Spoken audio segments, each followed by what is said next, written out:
Conheçam o Scott. Ele nasceu em 2001. Ele era um adolescente de 16 anos que vivia em New Jersey, Estados Unidos. Scott foi descrito como um jovem solitário e de poucos amigos. Segundo relatos, ele sempre foi um bom menino, era bastante amável com todos e não fazia nada de ruim contra ninguém. Scott morava com seus pais Linda e Steven, com seus irmãos Brittany e Steven Jr. e com um casal de tios que viviam no porão de sua casa. Durante muitos anos de sua vida, ele também morou com seu irmão mais velho, porém, na época dos acontecimentos, o irmão mais velho de Scott não estava vivendo na casa, ele já tinha se casado e visitava a família por volta de 2 vezes na semana. De acordo com as matérias, no ano de 2017, os pais de Scott estavam com muitos problemas financeiros. Eles não estavam conseguindo pagar a hipoteca da casa desde 2016, então estavam prestes a perder a casa e por isso até declararam falência para ver se poderiam se beneficiar com algum tipo de coisa. Apesar de tudo isso, segundo as pessoas que conheciam a família, Linda e Steven eram ótimos pais, eram bastante amáveis, faziam de tudo pelos filhos. Apesar dos problemas financeiros, sempre trabalharam bastante, faziam de tudo para dar do bom e do melhor para seus filhos e para toda a família e também não deixavam faltar nenhum tipo de alimento dentro de casa. Ainda em 2017, Brittany, a irmã de Scott, foi para a faculdade. Assim como ela, Steven Jr. também estava na faculdade, então eles moravam nesse local e só visitavam a família quando tinham algum tempo livre ou quando estavam de férias. Sobre Scott, ele era o caçula da família. Scott era autista, ele dependia muito de seus pais. Desde muito novo, seus pais decidiram que o melhor seria alfabetizá-lo dentro de casa.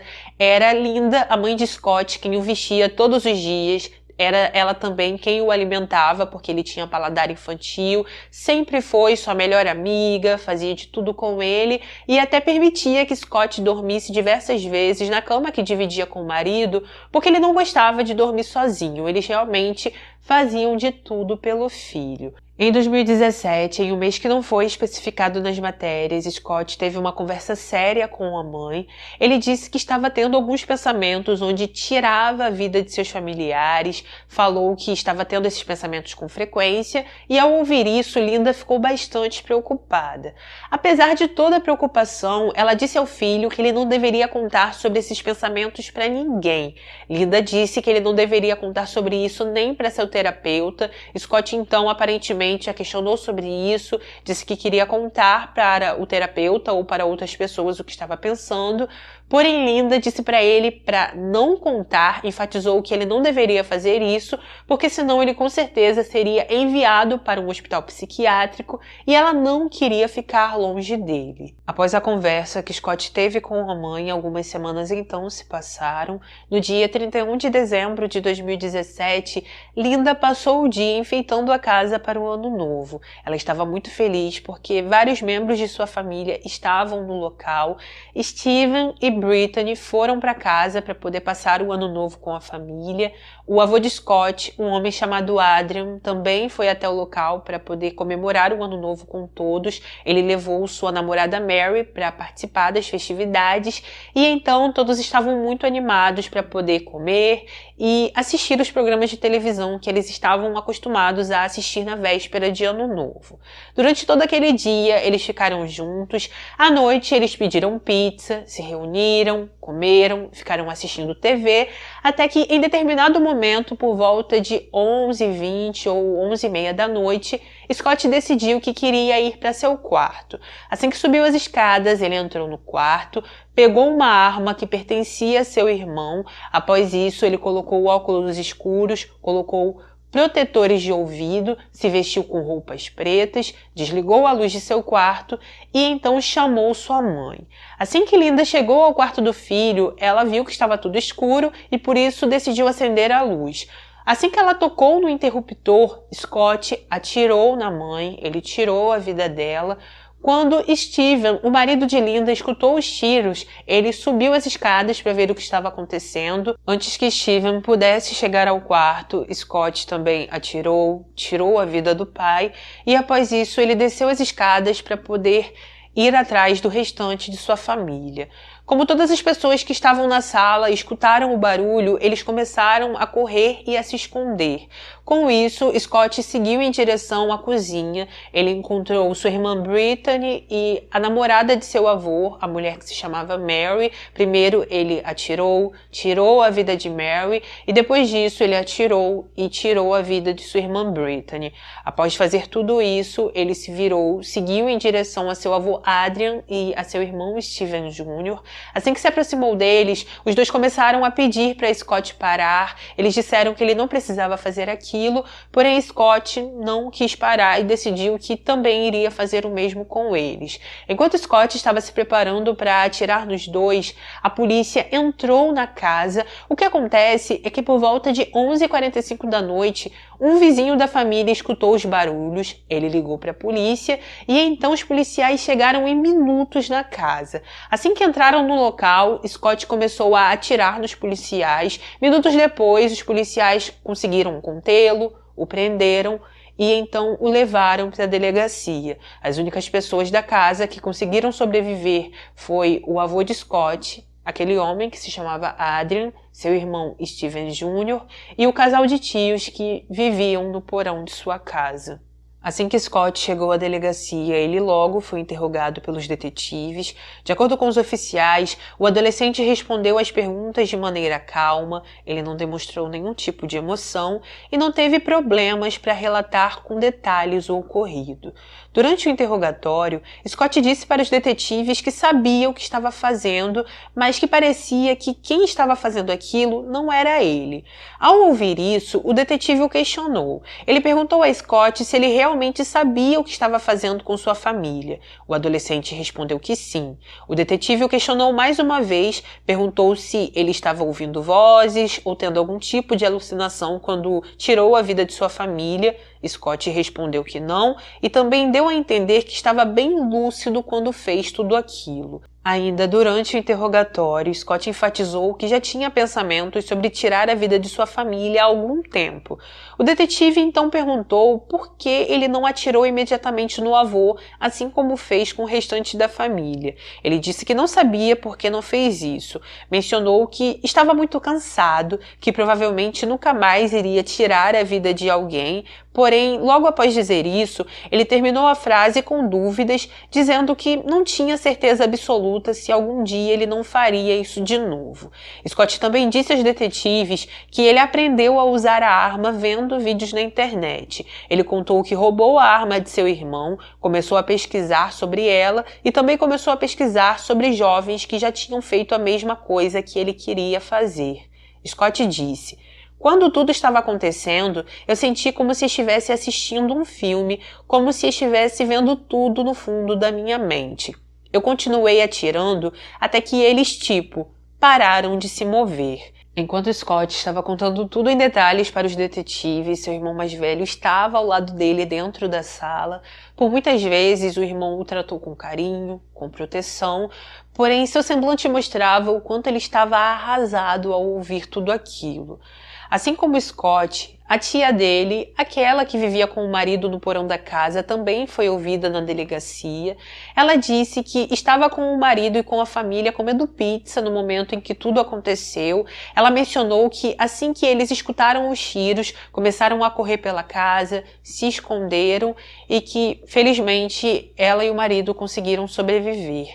Além disso, a tia de Scott mencionou que ela já tinha ouvido ele conversando com a família sobre querer tirar a vida de algumas pessoas. De acordo com ela, ela escutou o Scott dizer que ele não queria machucar sua família, mas que se ele precisasse, ele com certeza faria isso. Quando a família e os amigos de Scott souberam o que havia acontecido, todos ficaram extremamente chocados.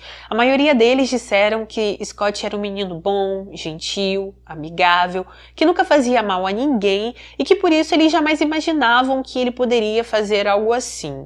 Após a prisão de Scott, seu irmão Steven Jr., aquele que estava presente no momento em que tudo aconteceu, fez um post em sua rede social. Ele escreveu que tinha os melhores pais que poderia pedir, mencionou que seus pais sempre tornavam o Natal especial e que, embora tivessem dificuldades financeiras, ele nunca ficou sem uma refeição quente ou sem um teto sobre sua cabeça.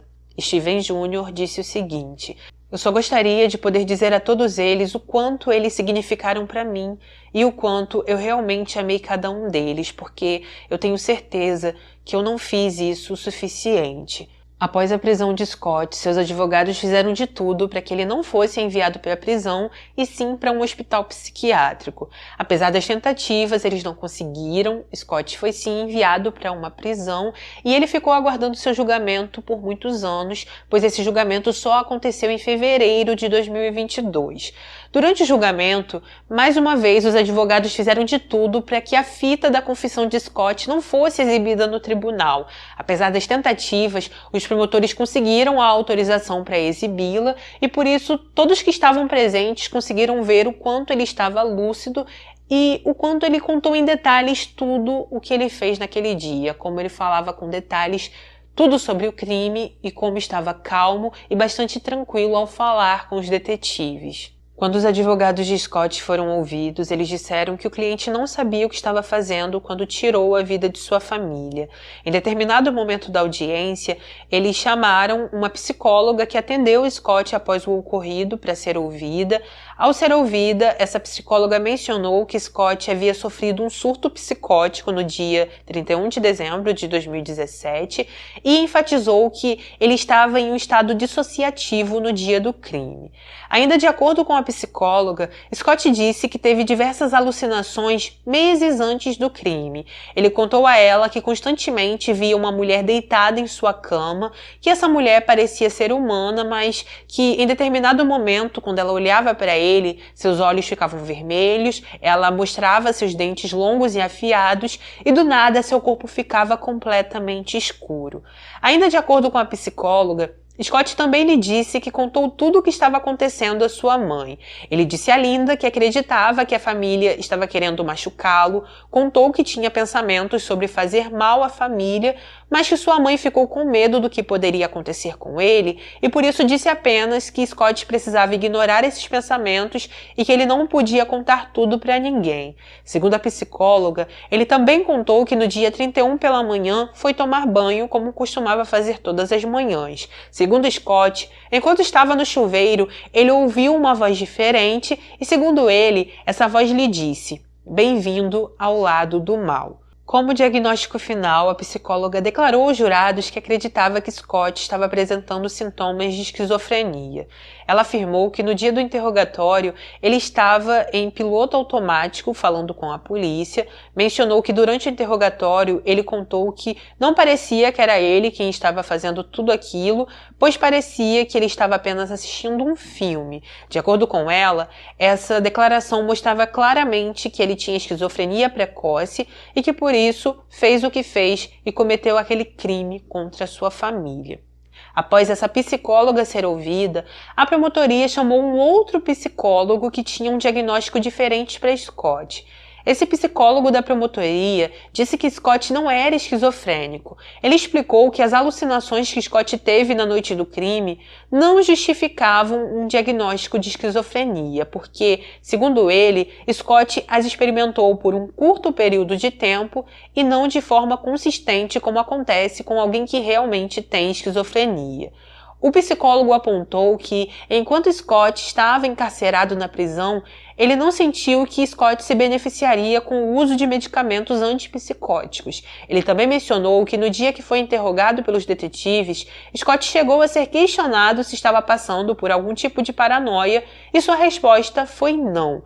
De acordo com esse psicólogo, no decorrer da vida de Scott, ele passou sim por situações em que ele se sentiu intimidado ou maltratado. Devido a esse sentimento que alimentava, uma tensão interna foi surgindo e então ele liberou essa tensão, cometendo o crime contra sua família. Durante o julgamento, um dos detetives que interrogou Scott no dia do crime também foi ouvido e disse: ele sabia em quem estava atirando. Ele se referiu a eles como sua mãe, seu pai, sua avó Mary e sua irmã Brittany. Ele atirou em sua mãe, ele atirou em seu pai quando ele subiu as escadas. Ele atirou em sua avó e depois atirou em sua irmã. Quando os advogados de defesa foram ouvidos, eles disseram que Scott só agiu desse jeito porque ele tinha uma doença mental. Eles enfatizaram que Scott era apenas uma criança que tinha problemas psicológicos, que ele foi atrás de ajuda, que conversou com sua mãe, mas que nunca recebeu essa ajuda. Ao ouvir isso, os promotores disseram que Scott planejou tudo e que ele sabia exatamente o que estava fazendo. De acordo com os promotores, quando analisaram o computador de Scott, eles encontraram pesquisas sobre a arma que ele iria utilizar. Ele pesquisou se aquela arma era eficiente contra os policiais, mesmo se eles estivessem usando o colete à prova de balas. E fora isso, ele também esperou o dia do Ano Novo, porque ele sabia exatamente que muitos membros da família estariam reunidos ali e que principalmente sua irmã Brittany e seu irmão Steven estariam em casa porque eles não teriam aulas na faculdade. Ainda no tribunal, a avó paterna de Scott também foi ouvida. Ela perguntou ao juiz se ele poderia mandar seu neto para um lugar onde ele pudesse obter ajuda para sua doença mental e disse: Scott era uma criança de 16 anos que reconheceu que precisava de ajuda por causa de seus pensamentos prejudiciais. Scott disse à mãe que estava tendo pensamentos ruins sobre tirar a vida de pessoas, incluindo membros da família. Embora ele seja culpado, acredito que a condição mental de Scott é um ímpeto por trás daquela noite em 2017. Estou apenas pedindo ao tribunal alguma compaixão e compreensão nesse assunto. Após isso, ao final de tudo, após todos serem ouvidos, apesar de ser adolescente quando cometeu o crime, Scott foi julgado como adulto, foi considerado culpado e recebeu 150 anos de prisão, com possibilidade de condicional após cumprir 127 anos de prisão. Ao proferir a sentença, o juiz disse: a intenção desse tribunal é que esse réu nunca mais veja a luz do lado de fora de uma cela de prisão.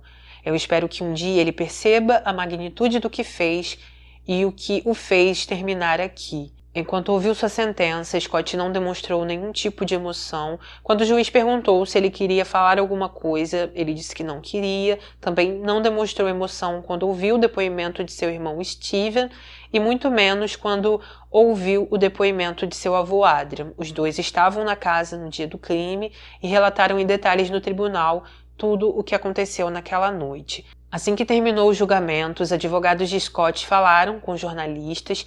Eles se mostraram indignados com a sentença que o jovem recebeu. Disseram que ele deveria ter recebido no máximo 30 anos de prisão, enfatizaram que vão apelar e então um deles disse o seguinte: o ponto principal é que Scott não é um assassino de sangue frio. Scott é e era gravemente doente mental e será enviado para uma prisão estadual onde ele ficará com assassinos de sangue frio.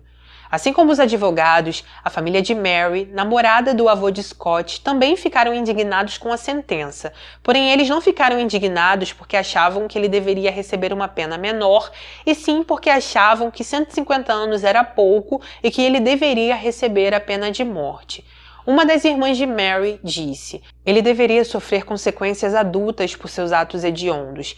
Ele deixou para trás uma longa lista de sobreviventes emocionalmente aleijados. O que ele fez para merecer ficar vivo? Eu não sei. Um dos irmãos de Mary também foi ouvido e disse: Mary não era uma velha senhora em uma cadeira de balanço. Ela tinha muito para realizar e muito para fazer em sua vida. Então é isso, gente. Esse foi o nosso caso de hoje. Por favor, deixe aqui nos comentários o que você achou sobre esse caso, se você já conhecia ele ou não, e coloca a sua opinião, que é muito importante para mim. Se puder, por favor, não saia daqui sem deixar o seu like, que é de graça, não custa nada. Ative o sininho para ser notificado dos próximos vídeos. Vem toda semana aqui no canal, toda semana tem vídeo novo. Essa semana já saiu um vídeo. Se você não assistiu, assista, tá? Está bem completinho. E eu agradeço muito a você que sempre está aqui me ajudando com a visualização, curtida, comentário, enfim, obrigada de verdade. Um beijo no coração de vocês, obrigada por tudo, sempre e sempre. Fiquem com Deus, se cuidem e até o próximo vídeo.